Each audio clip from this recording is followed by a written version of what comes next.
ലഹരി തലയ്ക്ക് പിടിച്ചാൽ ചിലർക്ക് ഭ്രാന്താകുമെന്ന് കേട്ടിട്ടില്ലേ? കോഴിക്കോട് താമരശ്ശേരിയിൽ കഴിഞ്ഞ പുലർച്ചെ യുവാവ് കാട്ടിക്കൂട്ടിയ പരാക്രമം ഒരു നാടിനെ മുഴുവൻ ഭീതിയിലാഴ്ത്തി. മോഷ്ടിച്ച പിക്കപ്പ് വാനിലെത്തിയ യുവാവ് സ്വന്തം വീടിന് സമീപം നിർത്തിയിട്ടിരുന്ന കാർ ഇടിച്ചു തകർത്തു. പിന്നീട് മുൻപ് ജോലി ചെയ്തിരുന്ന വെളിച്ചെണ്ണ മില്ലിന് തീയിട്ടു. മില്ലിന് സമീപം നിർത്തിയിട്ടിരുന്ന ആംബുലൻസിന്റെ ടയറും തകർത്തു.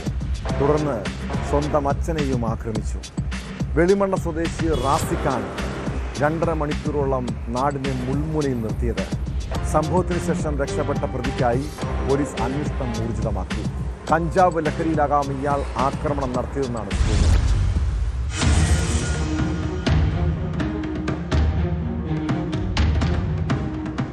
പുലർച്ചെ 1 മണിക്ക് താമരശ്ശേരി ചുങ്കം ജംഗ്ഷനിലായിരുന്നു സംഭവങ്ങളുടെ തുടക്കം.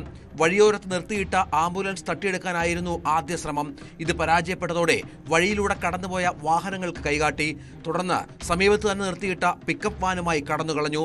സ്വന്തം വീടിനരികത്തുള്ള വെളിമണ്ണയിൽ എത്തിയ ശേഷം ഇയാൾ വഴിയരികിൽ നിർത്തിയിട്ട കാർ ഇടിച്ചു തകർത്ത് സമീപത്തെ വെളിച്ചെണ്ണ മില്ലിന് തീയിട്ടു. ഇടിയുടെ ആഘാതത്തിൽ താഴ്ചയിലേക്ക് മറിഞ്ഞ കാർ പൂർണ്ണമായും തകർന്ന അവസ്ഥയിലാണ്. മില്ലിന് സമീപം നിർത്തിയിട്ടിരുന്ന ആംബുലൻസിന്റെ ടയറും പൊട്ടിയ അവസ്ഥയിലും. ഈ വണ്ടി അവിടെ വെച്ചിട്ട് വേറൊരു വണ്ടി എടുത്തിട്ടാണ്, ക്രഷറിന്റെ എന്തൊരു വണ്ടി എടുത്തിട്ടാണ് ഈ പിക്കപ്പെടുത്തി ഇവിടേക്ക് വന്നതാണ് അതാണ് സംഭവിച്ചത്. ആ വണ്ടി ഈ കാറിടിച്ച വണ്ടി മങ്ങാട് പമ്പിൽ നിലവിലുണ്ട്. പോലീസുകാരൊക്കെ അന്വേഷിക്കുന്നുണ്ട്. മോട്ടീവ് എന്താണെന്ന് നമുക്കറിയില്ല. ഇത്ര പോലെ ഒരു ഇടിച്ചിട്ട് സൈഡാക്കണമെങ്കിൽ എന്തിന് പേരിലാന്നുള്ളത് മനസ്സിലാകുന്നില്ല. ചാടിക്കെടുക്കല്ലേ, 3-4 ഇടിക്കാതെ വണ്ടി ഇങ്ങനെ ഒരു ദിവസമായി വെക്കില്ല.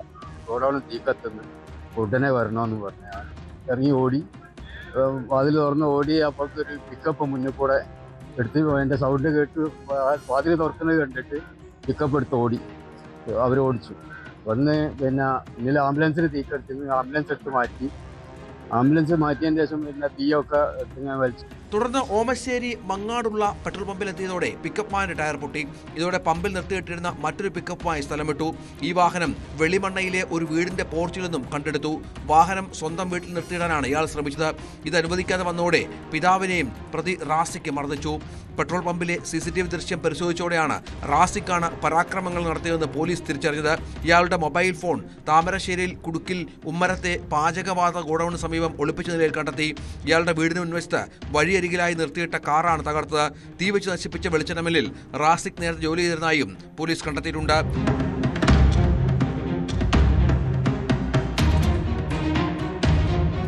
ന്യൂസ് 18 കോഴിക്കോട്. കൂടുതൽ വാർത്തകൾക്ക് News 18 Keralam YouTube channel subscribe ചെയ്യുക.